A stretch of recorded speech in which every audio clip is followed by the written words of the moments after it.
Welcome back, everyone. Thank you. Willkommen. Willkommen, meine Damen und Herren. I don't know German. Claire, the film this week was Look Who's Back, which I can't pronounce in the original German. What's it called? Ist wieder da. Yeah. Why did you pick this? Again, here. I don't remember. Again, it was on a list on my phone, and I had to decide on a film, and this was one of them, so this is the one that I picked. I feel we're all culpable this time. We very much urged you on. Yeah, I was trying to back out of this one, but people seem keen, so I take no responsibility for it at all. All right. What did everyone think? Can you go first? What did you think? Oh, what did I think? Oh, I thought it was I didn't think you would have that. surprisingly funny for a comedy about Hitler. Yeah. And just a little bit too close to the bone, given some of the political movements that are happening at the moment. Yeah. Yeah, it had sort of Borat-y vibes, which I quite enjoyed. I enjoyed watching it. I thought it was funny in places and kind of made a bigger point in others. I can see that. What about everyone else? I feel exactly the same. Oh, cool. I thought it was pretty funny. Yeah. And yeah. Yeah. No, I mean, a bit frightening. And that's great for a comedy, isn't it? Oh yeah, I thought it met the makes you laugh, then makes you think a bit. Yep, that's all I was looking for. Yeah. How about you, Michael? Yeah, I thought this was great. I did watch this probably when it had just come out 10 years ago. Oh. And I don't know, maybe it was because I was watching it in a slightly different setting, like just sort of chuck something on Netflix. Maybe because the world was in a slightly different situation. I didn't really click with it so much last time, but this time I really did. It was quite something. Really well done. Quite thoughtful. Yeah, I loved the sort of Borat Ali G thing.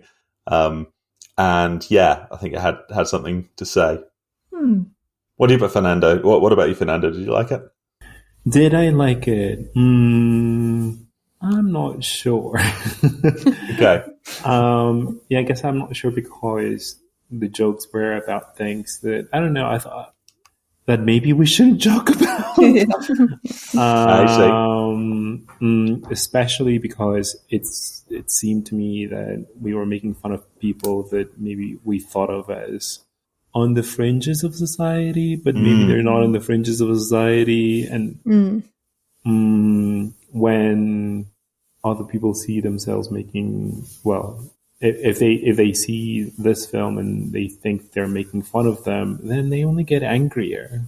I see. Incidentally, I also did not like Borat. I don't remember why, but I remember not understanding the film. Okay. I don't think I've seen Borat since I was 15. I watched it again recently. It held up very well. Oh, did it? Oh. Yeah, I had a lot of time for it. Excellent. I know what you mean, Fernando. Maybe I should watch Borat again. Maybe so. Never go back. Moving forward. So I guess the reason we're making this comparison is it was the same format of a sort of larger than life comedy character who's in this film that is basically a drama, but segments of it are filmed in public in a way that they sort of don't, with people who are just in the general public who those interactions aren't scripted, and it's to see what people's reactions are like. And I think, as in Borat, those segments sort of revealed something about what people are like, and were quite surprising sometimes, and made you think a little bit sometimes. I think they followed the Borat playbook very much on that. Yeah, I think also along the Borat playbook lines, it was very selective in what made the final cut. Gotta be. There were a lot of what you might expect, the reactions that people had to someone dressing as Hitler. So sort of disappointment or disgust or dismissal. Yeah. Basically anything with dis at the start. Disappropriation. And they put... Just to give more... Disinvitation. That's it? That's Thanks. all the words. Thanks for all that. They must have been selective. But I think they showed us a good range as well. Yeah. Maybe focused on the more entertaining or the more sort of shocking ones, but also showed us a bit of just people being a bit confused, or a couple with someone just saying. I remember the one where he was doing the paintings, which was a good scene, by the way. But the one guy they just interviewed saying, "Look, if I had my way here, someone coming in and just standing in the middle of the town centre dressed as Hitler would be run out of town. I think it's not right." It was something that they left that in there. Mm. Yes, I think that was a needed reaction. Mm. Yeah, just it's not everyone that's a neo-Nazi. I take your point though, Fernando, that maybe just laughing at people in the fringes who are connecting with that movement, they're not going to be won over by being made fun of. Exactly. I saw a reasonably compelling essay about the show Adolescence, which I haven't seen, so I don't know why I'm bringing it up. But okay, I've seen it. Have you heard of Adolescence? I have seen it. Yes. Yeah, I've seen the TV show. I thought it was really good. I've heard the gist. Yeah, that it was that there was this camp of being like, show it in schools to try and de-radicalize young men and like hold the mirror up to them. But this essay was going, shaming people is really a good tactic for actually getting them to shift perspectives or actually self-reflect on themselves. You think if you capture something and you show it to them, you think, look, isn't this, do you identify with this? Is this you? Can you see through the morals? But it's the actual psychology of it doesn't really work. Interesting. I've heard a case that if you want to change someone's view, showing them the cost of their position is effective sometimes. That you can show, like, look, this is someone who has these views, and this is someone being hurt by that. This is problems that are being caused. That can click with people, particularly if it's a story in a way that maybe statistics don't always do. But I haven't seen it. Well, neither have I. Let's really get to the heart of this thing, neither of us. Maybe we'll just hand over to Claire and Fernando here. Well, what a tangent. Anyway, we should bring it back to the actual film that we're talking about. Yeah. Wasn't Hitler funny? Yes, exactly. Probably the thing that made me uncomfortable was how much I liked Hitler. You've got to, haven't you? Again, I think they did that well because he was a big funny comedy Hitler. He was like the Nazis in Hello, Hello or something. There's a rich history of laughing at evil people and making them ridiculous. And I think there's something to be said for that. But then, that they did turn that around a bit at the end, didn't they? And they said, like, look, so many people in this story didn't have Nazi views, but were dragging it along because it was funny, or because it was ironic, or because they thought they could make some money out of it, or because they were afraid to stand up and say, no, that's not right. There were so many different reasons that people just sort of went along with it, even though they didn't agree. And it suddenly felt a lot less funny right at the end. Mm-hmm. And the actor did it so well. He really did. From what I know of Hitler, he was very on it. And the way he sort of didn't quite drop that persona, and the way he we were to laugh at him, but it wasn't because he was telling jokes and stuff. He was really sort of saying these awful things, and it made you think. Yeah, and I think maybe that was part of the point of the film, was that you can't always just laugh at these things. Like be careful what you turn into in the name of irony or comedy. Yeah.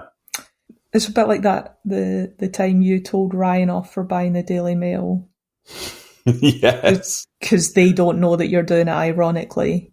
Yeah. That's just another sale. Exactly. If you tune in and watch the Hitler show, you're just another viewer. Yeah. Yes. Yeah, it's something. I guess we could also talk about Trump and Boris Johnson, but and whoever else. I mean, there's Putin, a handful of countries now that have got these movements growing. I'm just thinking specifically with the humour of like the left laughing at these buffoons, and it just I get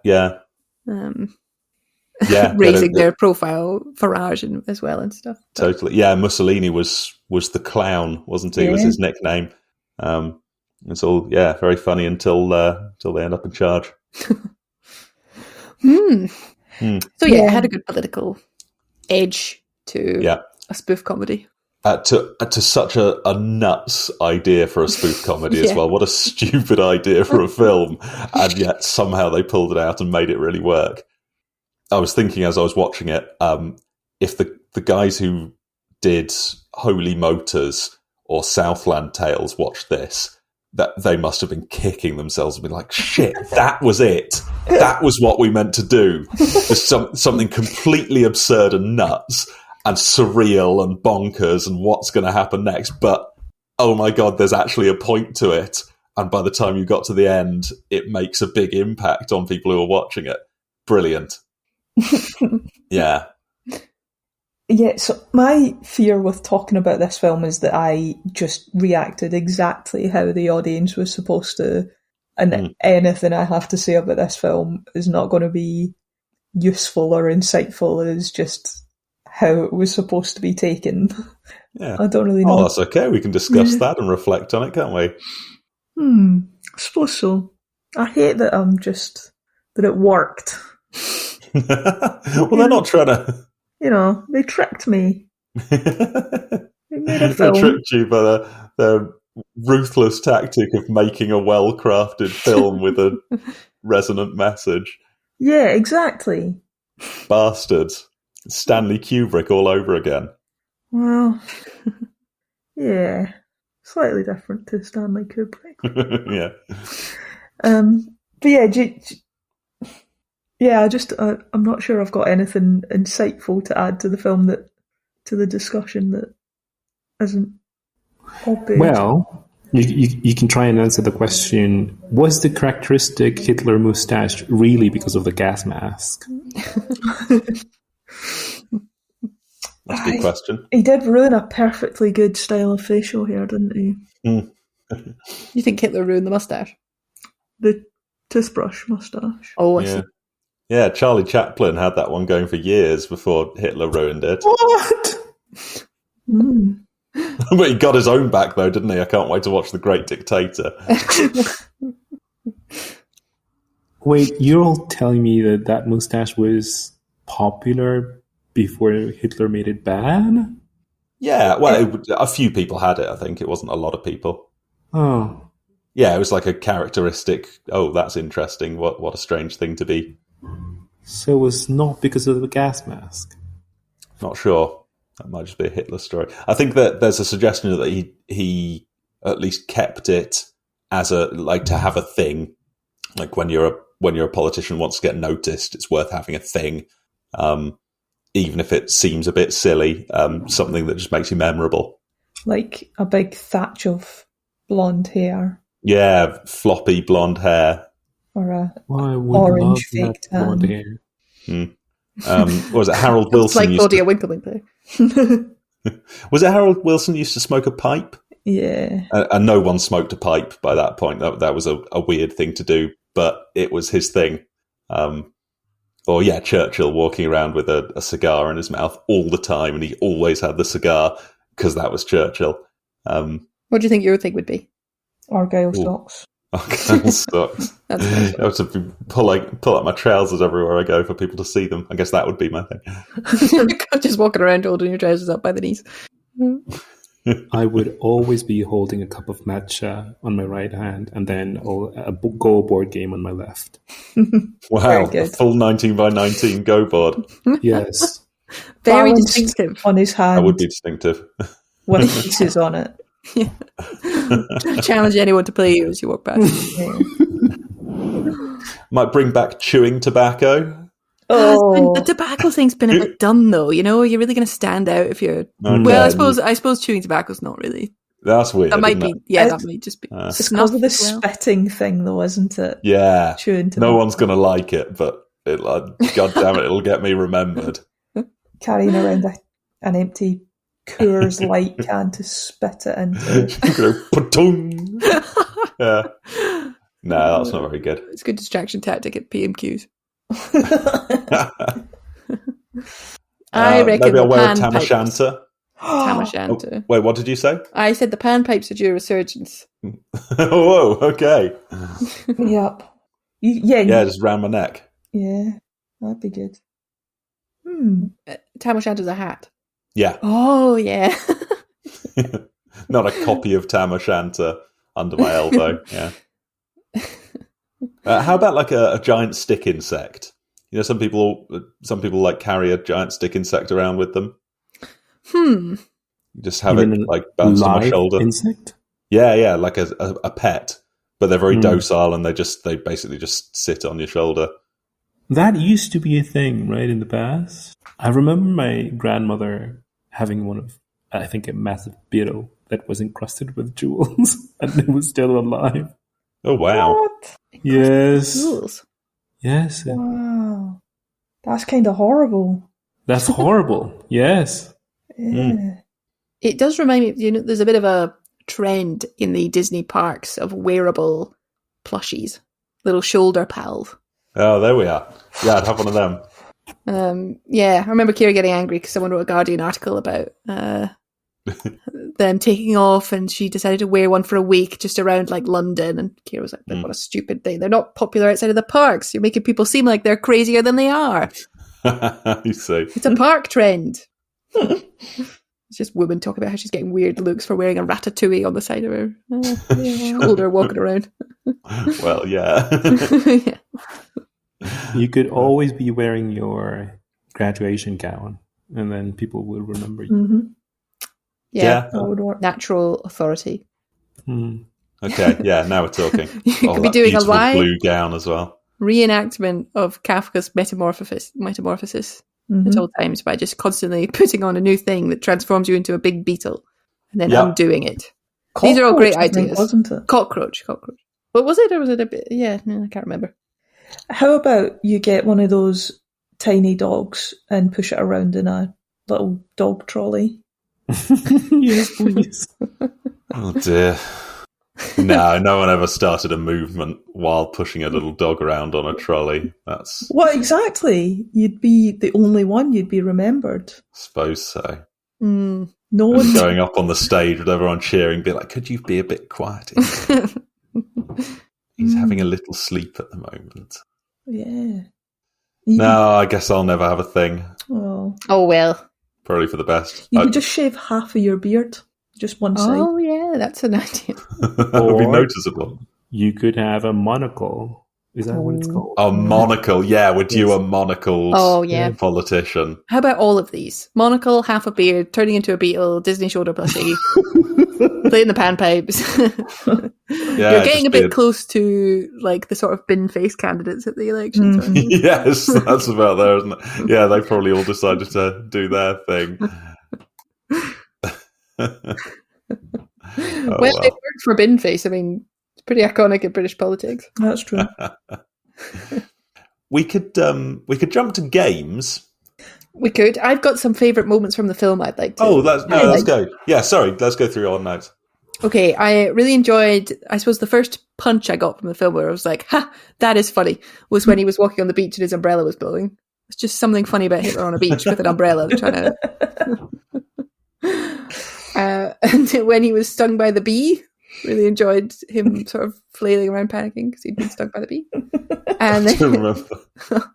I wrote these down when anything that tickled me. And him learning to use the computer was particularly charming. It's fun. So I was crying. Things I liked were the fact that he supported the Green Party. That was a great one, yeah. Inspired. Yeah. And the scene with the comedy writers writing the horrible, horrible jokes. Yeah, I take it that was one of the Borat scenes where they got some real comedy writers and said, what can you come up with? Because a lot of them were visibly upset. And you could see them reading it and thinking, like, just hating themselves for even having thought those thoughts. Yeah. And then people were laughing at their joke because they were funny in a way that jokes are funny, but horrible in a way that you don't make them because they're horrible. That was very difficult to watch. Yeah, that was it did uncomfortable scenes well, I thought.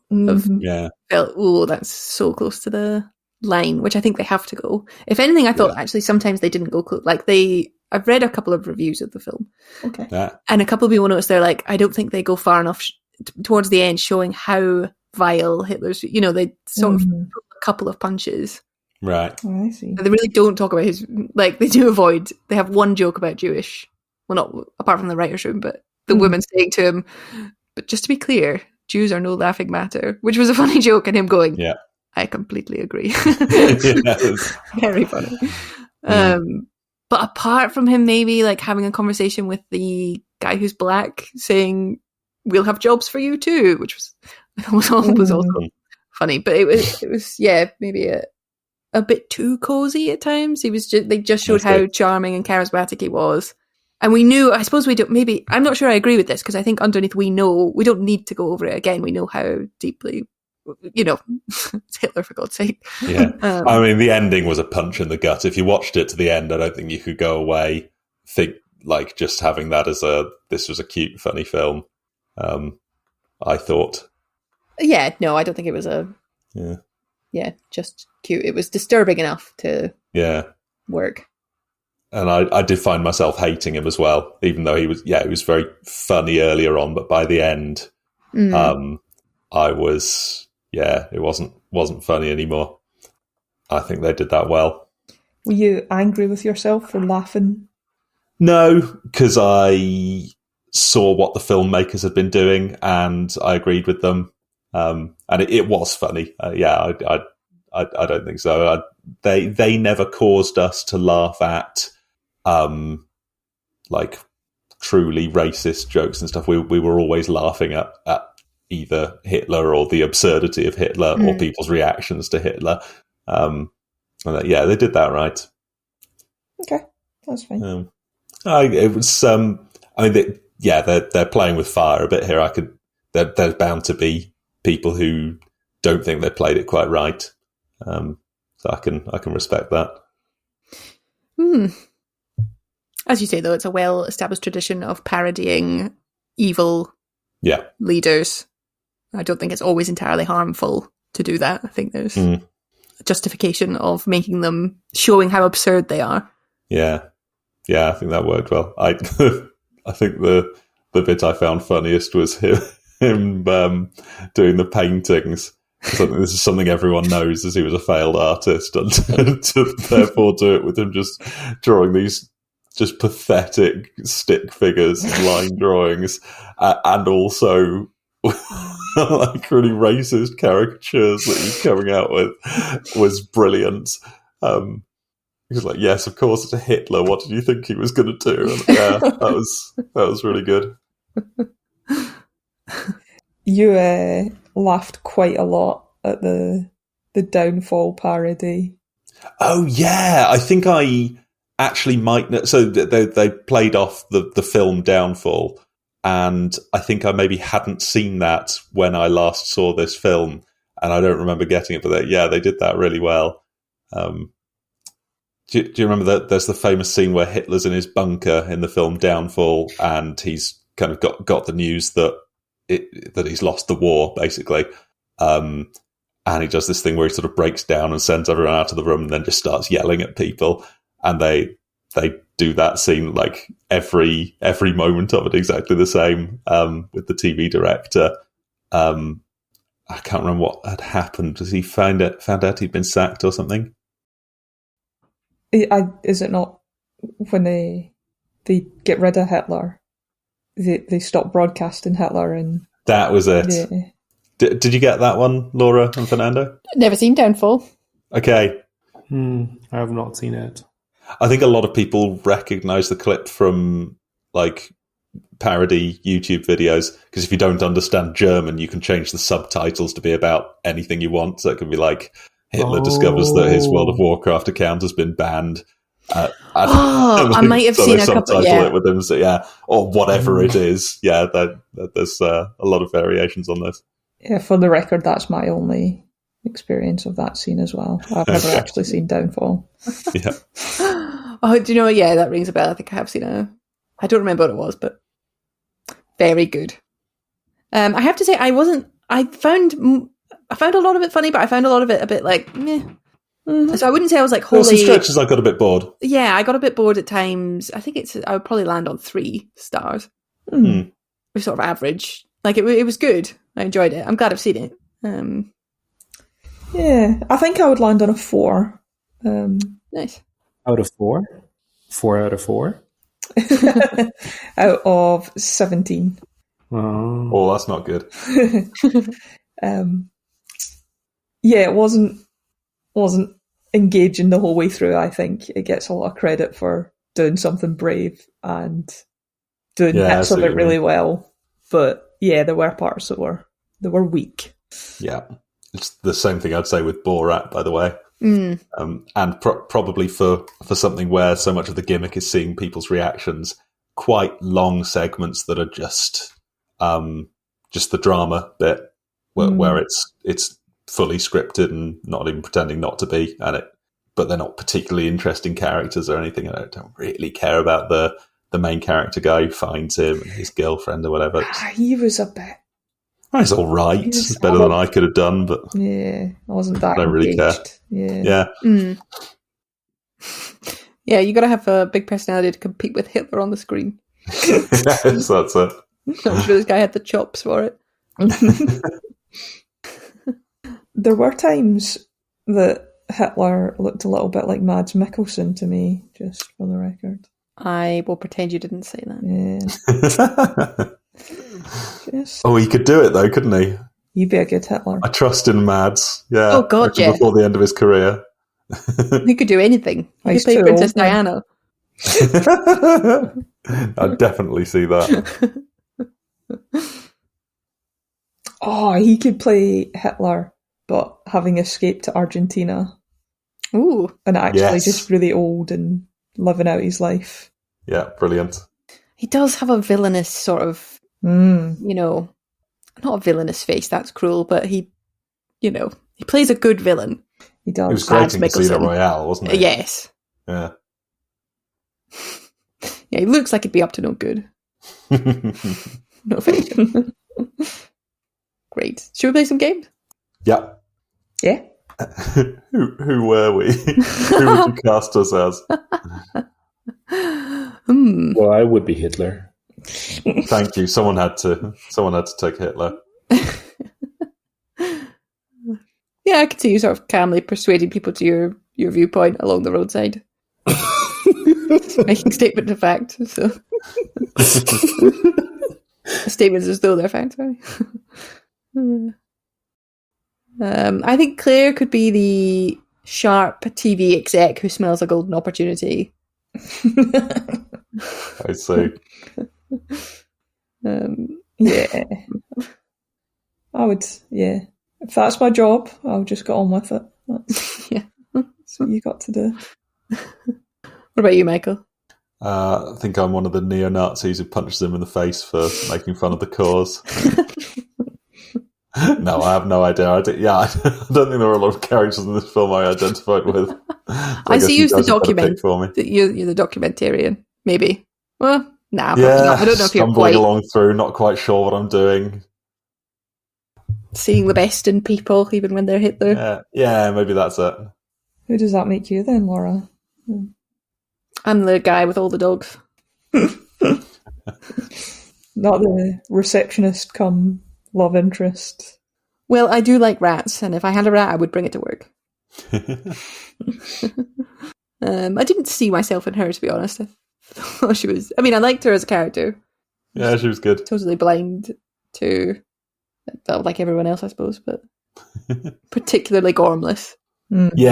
Yeah, she was not one of the big hitters in the film, was she? Mm. Can I be the scheming vice president or whoever he was? Yeah, he was fun, wasn't he? Yeah. Sesson something. What was the link between this film and The Promised Land? Oh, yeah. Quite different films. This might be a tough one. I was going to say people who have a vision for, like, a nationalism, deeply nationalist pride and a vision for their country with admittedly different outcomes, in that one of them just wants to cultivate potatoes. Yeah. The other one wants the resurgence just stuck to potatoes. But I guess it's about carving out your place in history. He wanted the noble title and the house, and to be the person who tamed the heath. And in some ways, isn't that just what Hitler was doing as well? Trying to tame the heath, was he? Yeah, his own personal heath. Well, I mean, that's how he saw it, right? It's enemies within, enemies without, people to be destroyed, just trying to make his homeland great. But yeah, such an evil way of seeing that. Based on defining the parameters of who belongs and who doesn't. Mm. Yeah. There we go. Done. Oof, No. yeah. How was it like Moby Dick? Which Pokemon are they all? We play so many games. I'd forgotten about which Pokemon are they all. Which Pokemon would Hitler be? That's a weird one. What's the evil Pokemon? Mewtwo. Mewtwo's very Hitler. In fact, in the first Pokemon movie, there's all of this sort of eugenicist stuff about making a perfect world where Pokemon rule over man or whatever. It's a classic Mewtwo arc that they stole for this film, I think. Have you heard the phrase reductio ad Hitlerum? I'm probably not. Yes. Yeah. I thought I'd do that with Pokemon. Yeah, very good. You ruined Mewtwo for me now. Is Winnie the Pooh more relatable? Oh, that's a good one. Winnie the Pooh. Tigger is a bit of a Hitler character. Oh, yeah, definitely. Yeah, he's Tigger. Who else would it be? Maybe Rabbit. Yeah, Rabbit. Rabbit has a lot of like negative opinions about everyone. Brink was Rabbit. Oh, okay. Could be. Game doesn't really work either. Well, it's a shame we sort of all agree on this. Never interested when you all agree. But I think, basically, it was a good film. Wasn't the best film ever. Made us all think. Glad we watched it. Would recommend. Oh, well done. What a lovely summary. And anyone disagree? Fernando, come on, give us an argument. Well, I'm not thinking of any argument. I'm just thinking of something that we do in Mexico. So, I guess, Nazi salute. That is, well, people here in Mexico do it all the time. Really?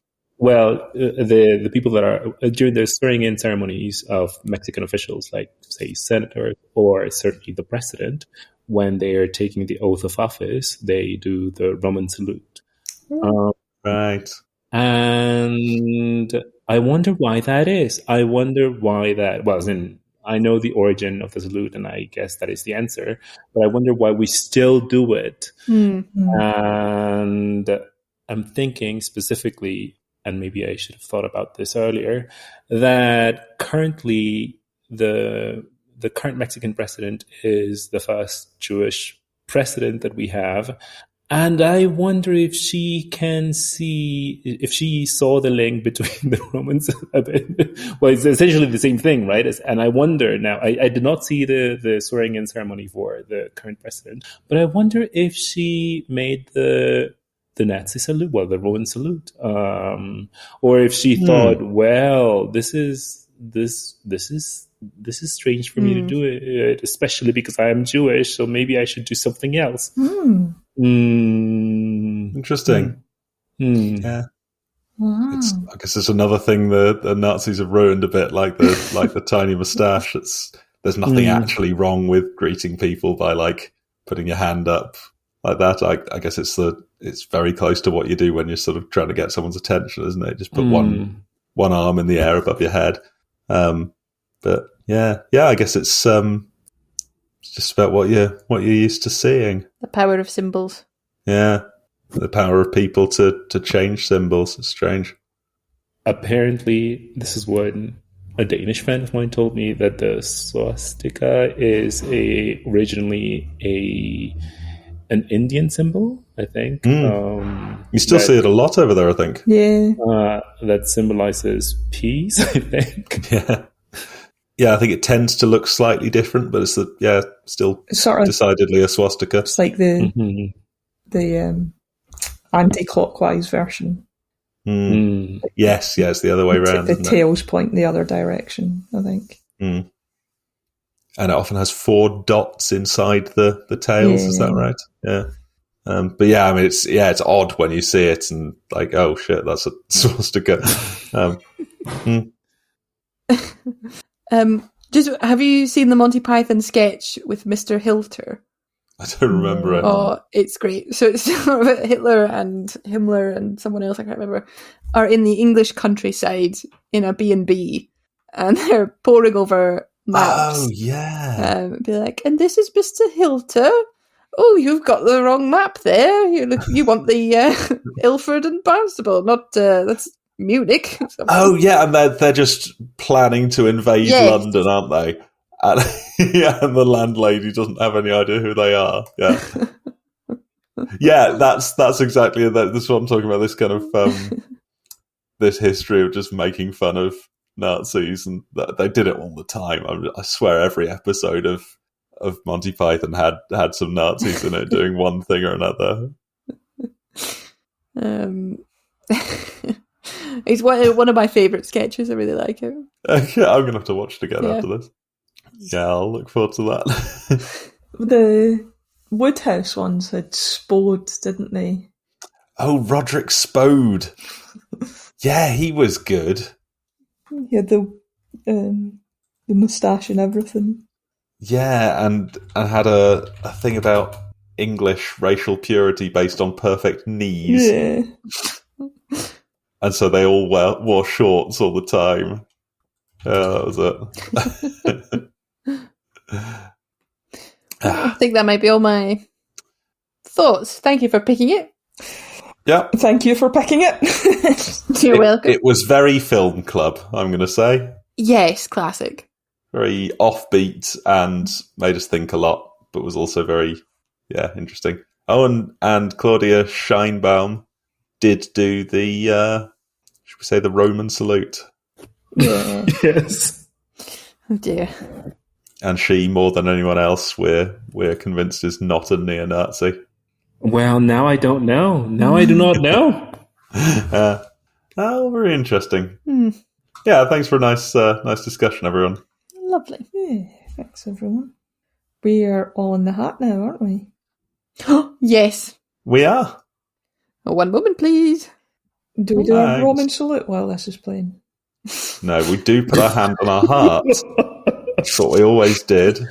Okay. It's a Mexican tradition. Exactly. You're flying too close to the sun here, Claire.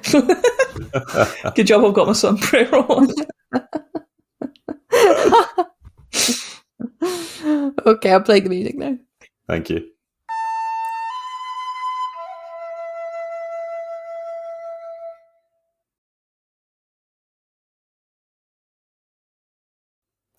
Cool. So I'll do Laura and Fernando.